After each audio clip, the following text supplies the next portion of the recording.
Here the learning sign appears with the gaps evident, but the counterpart sign appears whole. Opening square bracket. The hacked and scattered. Section 75. The hacked and scattered is found in the same places as those described under the cut-up. Therefore, after going there and getting it put together or putting it together in the way described under the cut-up so that there is only a finger's breadth separating the pieces, it should be brought to mind as repulsiveness of the hacked and scattered, repulsiveness of the hacked and scattered.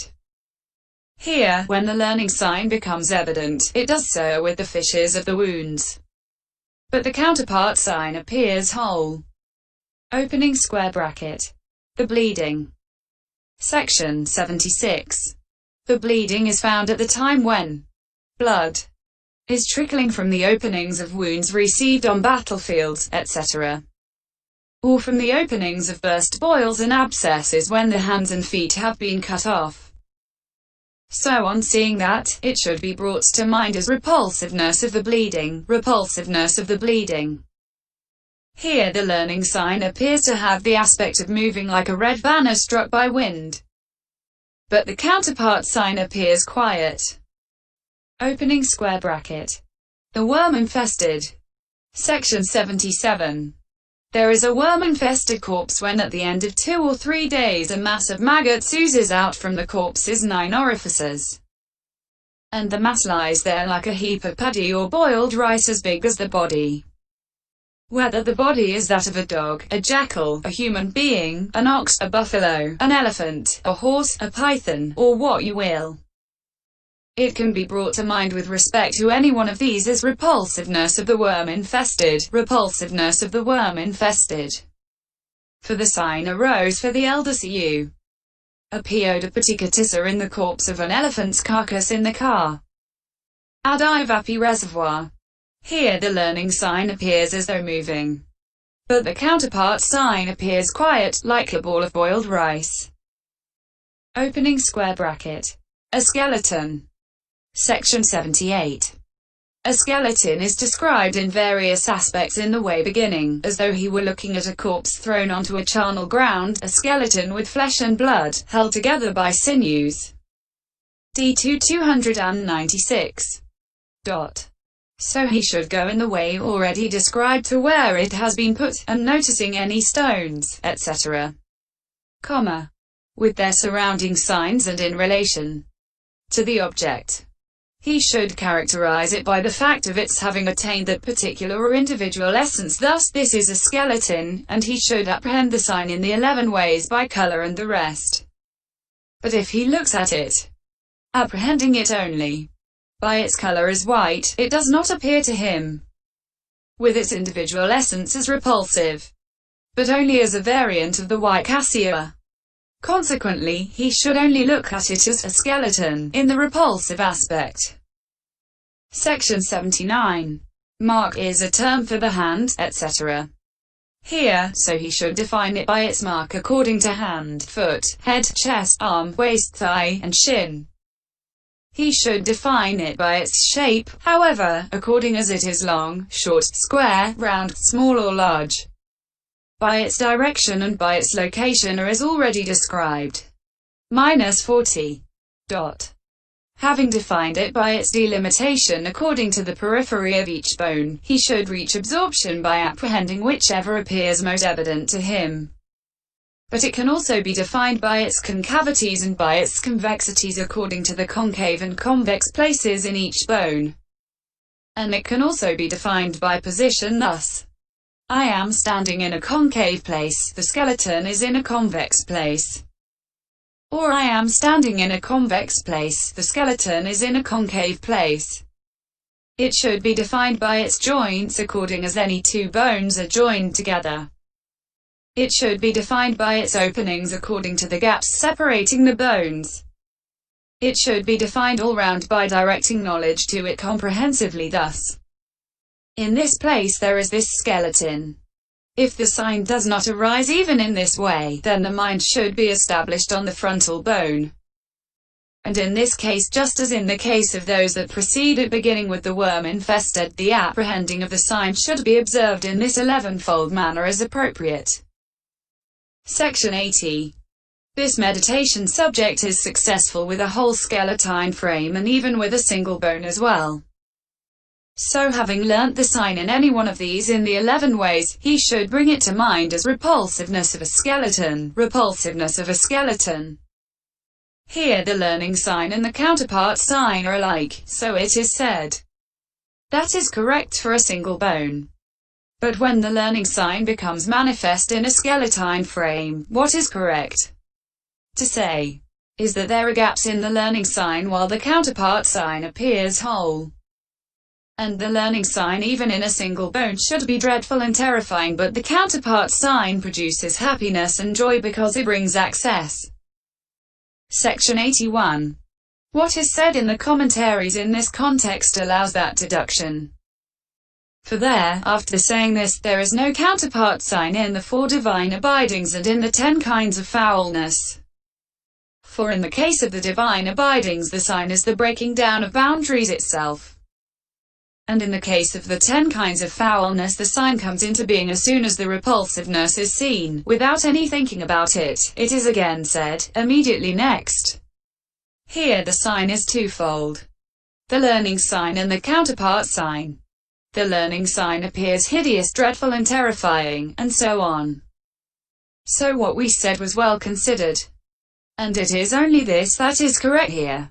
Besides the appearance of a woman's whole body as a collection of bones to the elder Mahatissa through his merely looking at her teeth demonstrates this here. CI. Closing parenthesis. Dot. Opening square bracket. General. Section 82. The divine ruler with 10,000 eyes did him with the 10 powers eulogize. Who, fair in fame, are made known as cause of jhana, this foulness of 10 species in such wise. Now, knowing their description and the way to tackle each and how they are developed, there are some further points that will repair study, each with its special part to play. Section 83. One who has reached jhana in any one of these goes free from cupidity. He resembles an arahant without greed because his greed has been well suppressed. At the same time, however, this classification of foulness should be understood as stated in accordance with the particular individual essences successively reached by the dead body and also in accordance with the particular subdivisions of the greedy temperament. Section 84. When a corpse has entered upon the repulsive state, it may have reached the individual essence of the bloated or any one of the individual essences beginning with that of the livid. So the sign should be apprehended as repulsiveness of the bloated, repulsiveness of the livid, according to whichever he has been able to find. This, it should be understood, is how the classification of foulness comes to be tenfold with the body's arrival at each particular individual essence. Section 85. And individually the bloated suits one who is greedy about shape, since it makes evident the disfigurement of the body's shape. The livid suits one who is greedy about the body's color, since it makes evident the disfigurement of the skin's color. The festering suits one who is greedy about the smell of the body aroused by scents, perfumes, etc. Since it makes evident the evil smells connected with this sore, the body. The cut-up suits one who is greedy about compactness in the body, since it makes evident the hollowness inside it. The gnawed suits one who is greedy about accumulation of flesh in such parts of the body as the breast, since it makes it evident how a fine accumulation of flesh comes to nothing. The scattered suits one who is greedy about the grace of the limbs, since it makes it evident how limbs can be scattered. The hacked and scattered suits one who is greedy about a fine body as a whole, since it makes evident the disintegration and alteration of the body as a whole. The bleeding suits one who is greedy about elegance produced by ornaments, since it makes evident its repulsiveness when smeared with blood. The worm-infested suits one who is greedy about ownership of the body, since it makes it evident how the body is shared with many families of worms. A skeleton suits one who is greedy about fine teeth, since it makes evident the repulsiveness of the bones in the body. This, it should be understood, is how the classification of foulness comes to be tenfold according to the subdivisions of the greedy temperament. Section 86. but as regards the tenfold foulness. Just as it is only by virtue of its rudder that a boat keeps steady in a river with turbulent waters and a rapid current, and it cannot be steadied without a rudder, so too here, owing to the weak hold on the object, consciousness when unified only keeps steady by virtue of applied thought, and it cannot be steadied without applied thought, which is why there is only the first jhana here, not the second and the rest. Section 87. And repulsive as this object is, still it arouses joy and happiness in him by his seeing its advantages. Thus, surely in this way I shall be liberated from aging and death, and by his abandoning the hindrances oppression.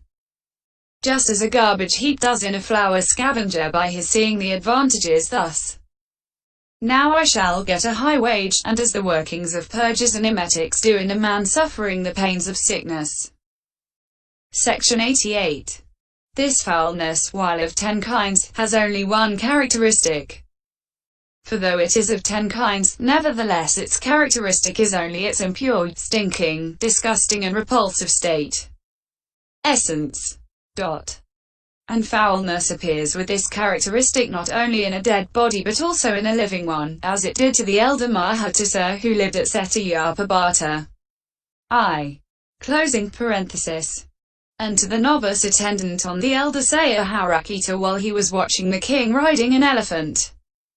For a living body is just as foul as a dead one, only the characteristic of foulness is not evident in a living body, being hidden by adventitious embellishments. Section 89. This is the body's nature. It is a collection of over 300 bones, jointed by 180 joints, bound together by 900 sinews, plastered over with 900 pieces of flesh, enveloped in the moist inner skin, enclosed in the outer cuticle, with orifices here and there, constantly dribbling and trickling like a grease pot, inhabited by a community of worms, the home of disease, the basis of painful states, perpetually oozing from the 9 orifices like a chronic open carbuncle, from both of whose eyes eye filth trickles, from whose ears comes ear filth, from whose nostrils snot, from whose mouth food and bile and phlegm and blood, from whose lower outlets excrement and urine, and from whose 99,000 pores the broth of stale sweat seeps, with blue bottles and there like buzzing round it, which when untended with tooth sticks and mouth washing and head anointing and bathing and underclothing and dressing would, judged by the universal repulsiveness of the body, make he even a king, if he wandered from village to village with his hair in its natural wild disorder, no different from a flower scavenger or an outcast or what you will. So there is no distinction between a king's body and an outcast in so far as its impure stinking nauseating repulsiveness is concerned. Section 90.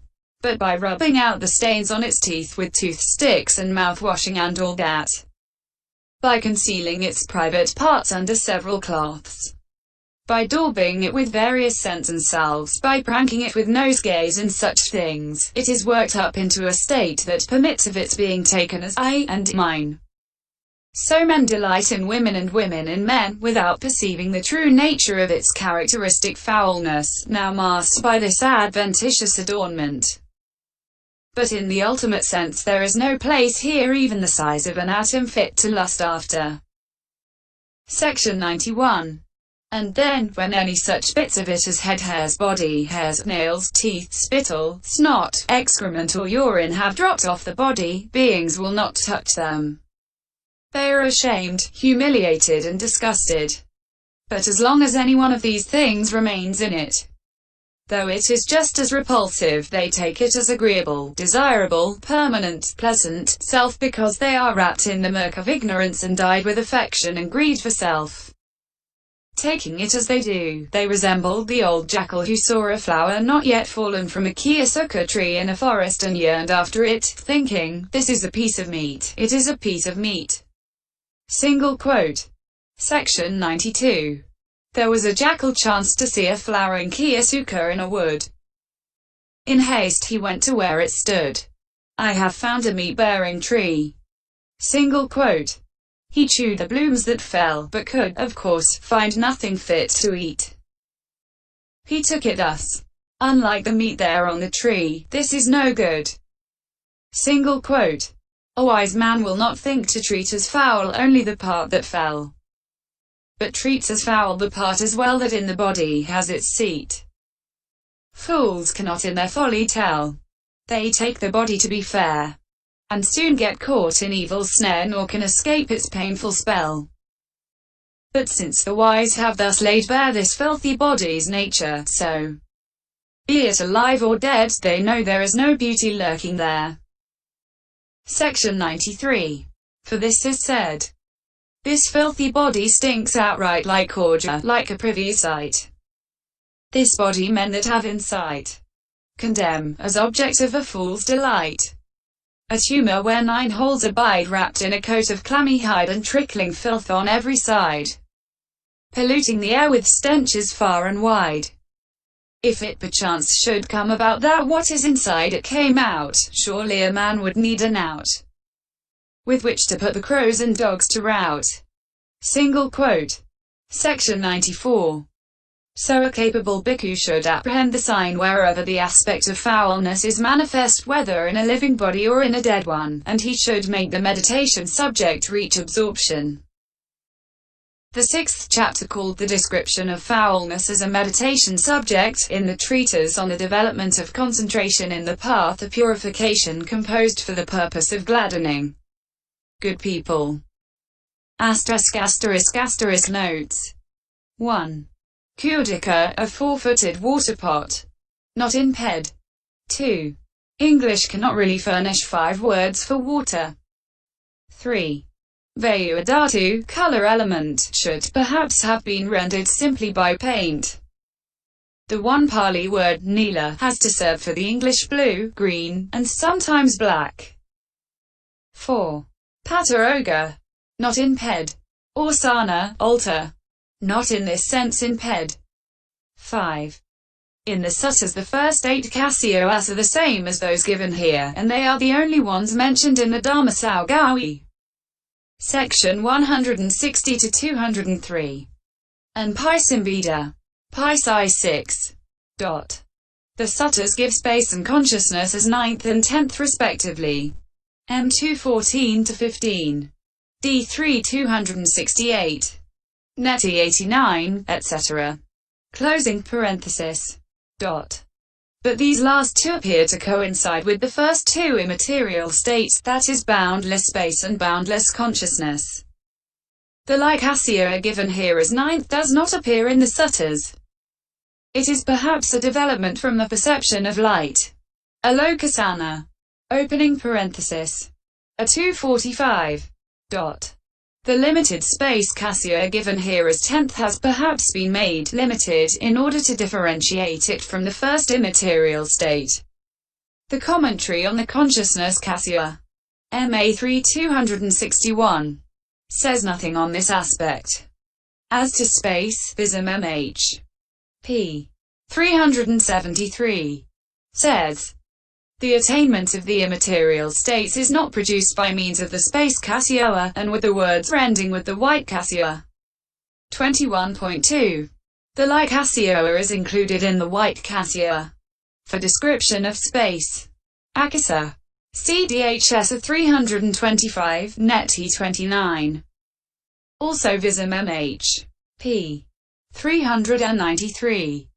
Defines space thus. Wherever there is no obstruction, that is called space. Again the Majjhima Nikaya, commenting on MN 106, remarks, single quote opening square bracket, sense desires are not called empty, Ritta, in the sense that space, which is entirely devoid of individual essence, is called empty. Single quote. 6. The 5 kinds of bad karma with immediate effect on rebirth in that order of priority. Matricide, parricide, ara anticide, intentional shedding of a Buddha's blood, and causing a schism in the community, all of which cause rebirth in hell and remaining there for the remainder of the eon. Kappa. Whatever other kinds of karma may have been performed. MAIV 109F. 7. The no-cause view, moral inefficacy of action view, the nihilistic view that there is no such thing as giving, and so on. CDN 2. End Pop Homo 6.